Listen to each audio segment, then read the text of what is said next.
Okay, this is function notation day A, and I'm trying to explain what a function is like. A function can be like a little machine where if you drop in a 2, a 7 pops out. That's okay. And as long as when I drop in a 2, I can count on it always popping out a 7, then I'm good. What if I drop in a 2 and now it pops out an 8? Not good. I got to be able to depend on what the function is going to give me. So that means on a picture of a graph, when I'm dropping in a 2, I'm putting in a 2. It better only come out with one thing, because if it comes out with two things, then that's not going to be a function. See, when I popped in a 2, it gave me, let's say that's a 3, and it also gave me like a -2. That's not okay. It doesn't pass what's called the vertical line test. How many of you guys have heard of the vertical line test? All right, good. See, it would break the vertical line test because at 2, or this looks like 2.5 actually, it's giving me 2 answers, and that's not okay. So when I drop in a 2, I've got to get the same thing to always come out. It came out a 7 the first time, it better come out a 7 again. So if you ever have a set of numbers where you have like a 1 goes with an 8, and a 2 goes with a 10, this is all fine. A 3 goes with a 12, that's all fine. And then I put in a 2 again and it comes out with a 9, do you see how that's a bad thing? Because I already had a 2 go in and it was a 10 last time, and now a 2 is giving me a 9. This means, because of these two, not a function. This thing is not a function. All right. So any set of two numbers is called a relation, but only ones that are perfect. They never flaw. They always come out. When you put in a 2, it always comes out a 10. It doesn't come out a 9. It has to be consistent like that. If it's consistent, then it can be a function. And again, its official title is when you have each input is related to exactly one output. It can't have different outputs for that input. And the inputs are the x's and the outputs are like the y's. This is the domain and this is the range. To remind you of a couple of words from yesterday. Domain is stuff that goes in, range is stuff that comes out. Domains are like x's, ranges are like y's. Okay, now take a look at this one. 1 goes with 1, 2 goes with 2, 3 goes with 3, 4 goes with 4. Okay. Now, this has got these arrows all over the place, and it's trying to say that 2 goes with 3, 3 goes with 4, and 4 goes with 2. Have I broken any rules when it comes to being a function? Nope, it's okay. You can have the number jump around, but if I were to put in a 2 again, what would I have to get out? A 3, because that's what it did last time. All right, good. Now let's look at this next one. I'm going to clear my... Actually, I'm just going to scroll up. Why won't that move? Hold on just a sec. Come on, keep scrolling. There we go. Okay. This one. Do you see how everything is coming out with a 2? Is that okay?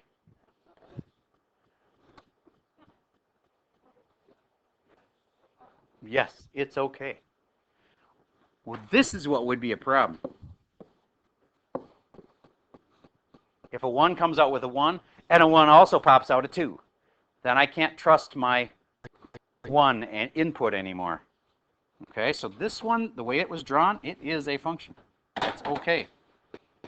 Because any one input can't be given 2 outputs. That was what it would break it. Okay, so that was a function. All right, this one. Function or not a function? Not a function, because that 1 is popping out 2 different things. It's giving me a 1, and it's giving me a 3. And you're right, the 3 breaks it too, because it gives me a 2 the one time I try it, and another time I try it, it gave me a 4. So a couple reasons why that's not a function. All right, good. So now, vertical line test. If I go like this, do you get that this never touches twice? And why is that the same thing? When I go right here, and I'm moving the wrong thing. When I go right here, do you get that my input is a 2 when I did that? And my output was, I follow it up here and say, oh, the output is also a 2. Is that okay? Yeah, what would break this is if my function, which is that red line there, were to have an extension on it that were to like go around like this. Do you get that then the 4 here for an input would have 2 different outputs, one for that and one for that? That's what would break it. That's why the vertical line test works. All right. So graphically, the graph of the function, this one passes the vertical line test. All right. Let's see if this guy, this should be frozen. Does that pass the vertical line test? Is it ever touching 2 points? Does that pass or not? Yeah, that passed. It's funny looking, but it passed. All I'd have to do is put a dot right here. And do you get it wouldn't pass anymore? Because then the 4 would give me 2 outputs. Okay. Next one. So this is really easy. Vertical line test. This guy is doing the vertical line test. Is this a function or not? Not a function. Because why? Touches twice. It's all right. We're all going to make mistakes. You've seen me make plenty. Here, that vertical line test is failing. Therefore, not a function. How about the third one? It is a function. It is a function. Why? Because it's not touching twice. Now, wait a minute, though. What if I were to move the straight line over? So, like right here. My alignment on the board is off. I apologize. There. See how it's going to touch twice? Now, it's really hard to tell on this one whether that's truly a straight line or if it's just getting really, really close. We all would agree it's touching right there, but maybe it's just getting really, really, really close. So on that, if I had a calculator, I'd zoom in closer to see if this was actually going to pass the vertical line test in that area. Okay, the next one down. Hold on. This last one on the page. Pass the vertical line test? Yep, so it is a function. All right, moving on. I'm going to skip over that slide and get to the good stuff. Example 1. When a function is defined by an equation, you simply replace each x with the x value and then evaluate. So all we're saying here is, by giving you this, did we tell you x or did we tell you y? We told you x, and we told you x is what? 8. So all you got to do is go stick an 8 into this thing.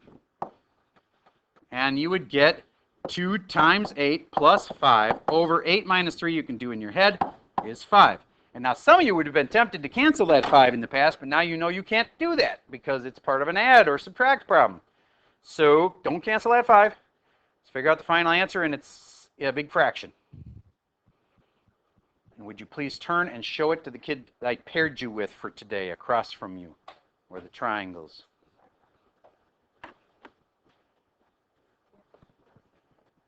All right, did you get 21 over 5? I agree. Okay, now put in -7. Doing part B. Put in -7. You can do it all in your head if you want to. Figure out the answer and write it down. It'll be a fraction. Just be careful. It's very easy to mess up negatives. If I was going to assign one thing as the thing that causes more problems to be marked wrong than any other thing, it's not being careful with negatives. Happens a ton. Happens in here, happens in regular pre-calc. I'm pretty confident it's going to happen in honors pre-calc too. Negatives cause a lot of missed points. So 2 times -7 plus 5 all over -7 minus 3. So it's -14 plus 5. -14 plus 5 makes -9 over, that was one where I could see people messing up. It's -10. And then the negatives cancel. Raise your hand if you had 9/10. Okay, good. F of 3, come on, too easy. Okay, let's move on. Is there any more on the bottom of that page? Okay, good. Next one. This is where we have a graph. Actually, this is just showing you what would happen if you stuck in those things when it comes to the graph. All right, so f of 8, remember, this is like an x and this is like a y. So 8 goes with 21/5. Here's 8. I go up and it hits right there. And that would be 21/5 on that graph. Let me make sure that's actually right. 21/5 would be like 4 1/5. And that looks about right. Okay. What does this undefined thing mean? That means when you stick in 3, which is right about here, there is no answer. That's because when you go up or when you go down, there's nothing there. If there's nothing that comes out, then it's called undefined. All right, then you'll learn later about something called an asymptote, which is a line like that in a graph that where it'll never go. It's sort of like the Badlands. You just don't go there. Okay, I shouldn't say that the Badlands is a place in South Dakota that you can actually go, but there's the DMZ. There we go, the demilitarized zone in South Korea, between South and North Korea. If you walk in there, there's like landmines, and it's really nasty, and you don't want to go in there. Okay, back to this. If I have 4x plus 9 as my function, find x when f of x is 21. That feels different. It's because I didn't tell you x, I told you y. And y is what? 21. In this equation, where is the y? The f of x is pretty much the y. So they're saying f of x is 21, so I put a 21 right here. 21 equals 4x plus 9, and now a child of age 10 could easily solve this. Subtract 9, divide by 4, you'd have it. Okay, any questions on that? Only difference is they told you y instead of telling you x. And y in this case is like f of x. All right, this one. Find x when g of x is 14. Ooh, they switched it to a g. It's no big deal. G of x is just like f of x. So find the right function. There's an f function and a g function. Pick the right one. And put in g of x is 14, and then solve it. Now, on this, I know you know to subtract 5 from both sides. And then you have 9 equals x squared. And now, you have to square root both sides. You are right. Square root, and you end up with x equals 3. Wrong. I know a lot of you are like, wait a minute, that's what I thought the answer was. All right, here's the key. When you do square root of x squared, it's the absolute value of x. I know this is going to mess with your heads, but I'll keep reminding you until you get it. When you do a problem where you do a square root of a variable, you have to bring in absolute values. It's one of the top 20s. I'll show you that in a sec. But I now have this absolute value in there, and it tells me that what's underneath this x could either be 3 is equal to 3, or what? Negative 3. So you need two answers, 3 and negative 3. So this final answer is 3 and negative 3. Yes, you can say plus and minus 3. Now some of you are going to say, well, I just do this because I say square root of 9 is 3 and negative 3. It's not. The square root of 9 is just 3. I used to think that.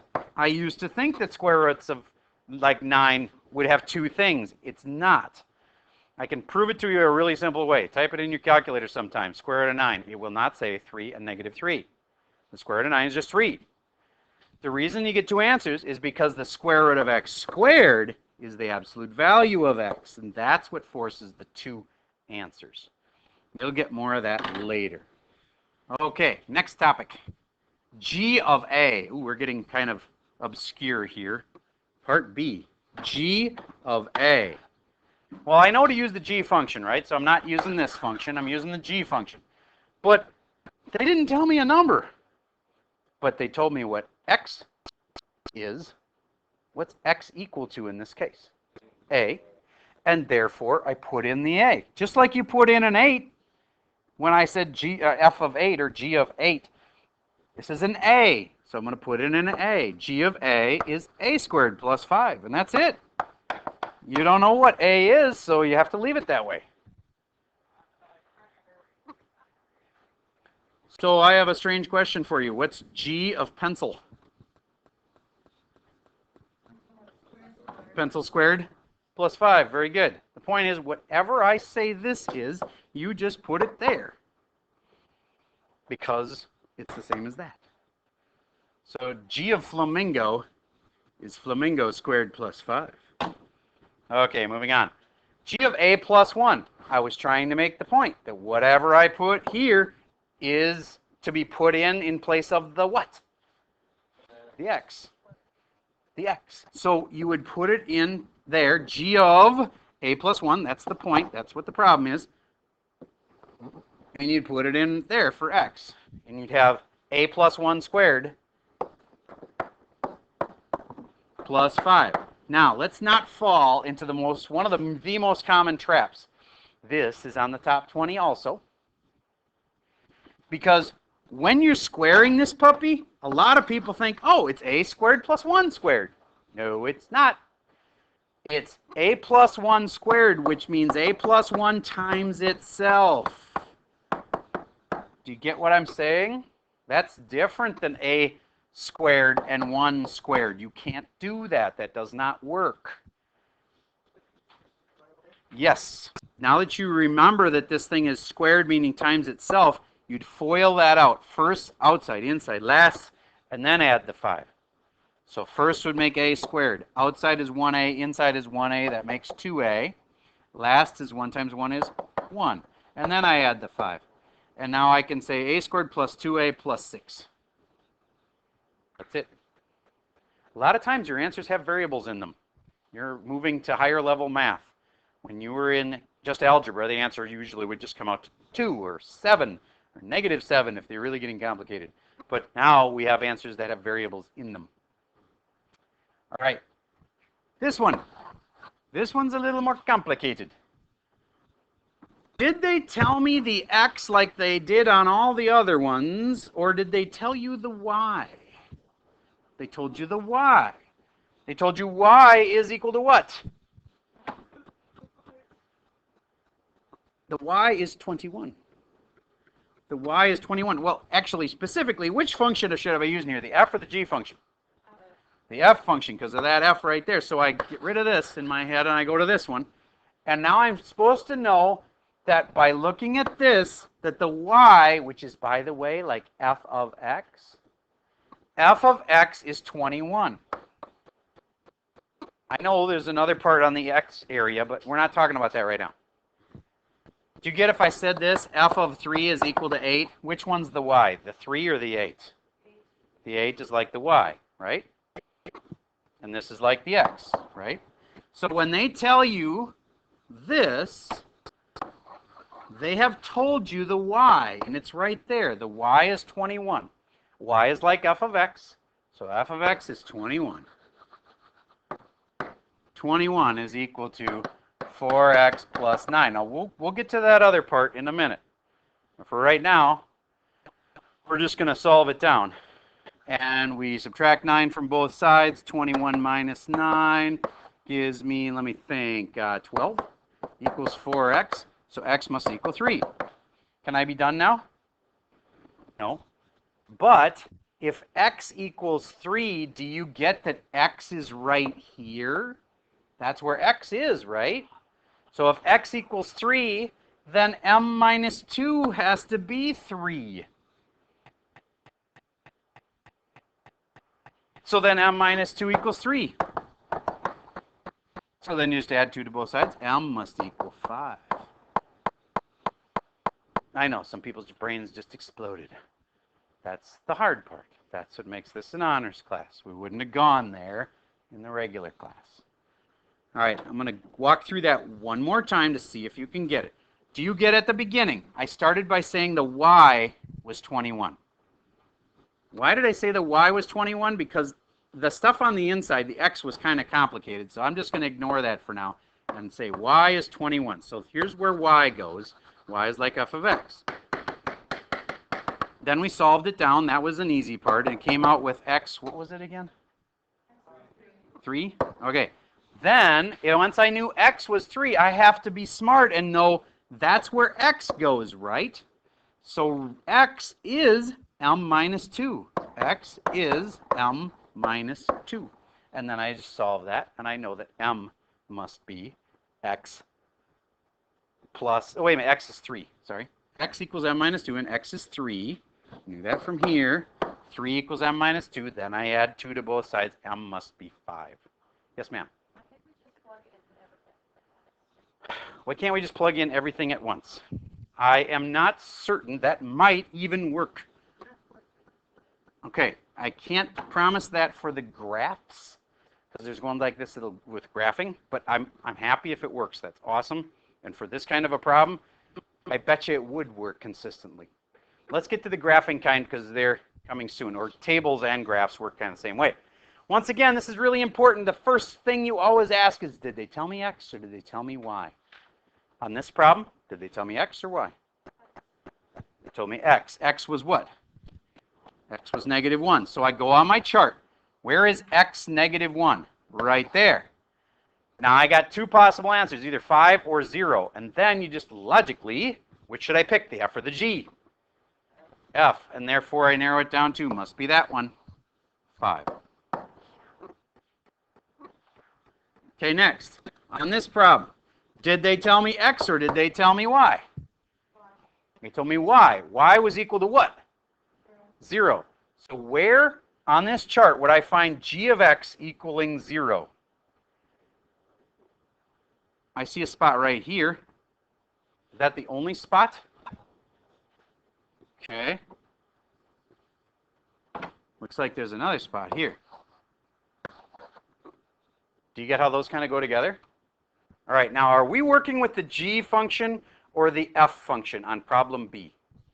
The G function, so I don't even need any of this. See how I can cross all that off? And now I got to narrow down. There's only two things left. They gave me these, so I'm guessing they want those. Yep. X must be -1. X must be 1. You see how I could rule out the F of X chart because we were using G of X in this problem. That's how it got me down to only two things left. All right, -2 F of 2. First thing you do is find F of 2. Whenever a problem is complicated, just do one part at a time and start on the inside. So F of 2. F of 2. Here's the F function. F of 2, where X is 2. That's giving me the X, right? X is 2 right there. Ooh, where do they overlap? Ding, ding, ding, ding, ding. Right there. So I get 0. So what is F of 2 equal to? 0.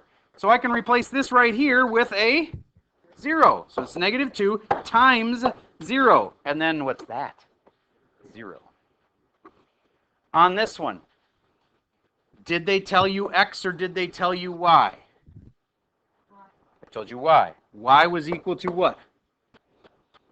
Y was equal to 4. That's where you get the Y. Okay, so if Y is equal to 4, oh, wait a minute.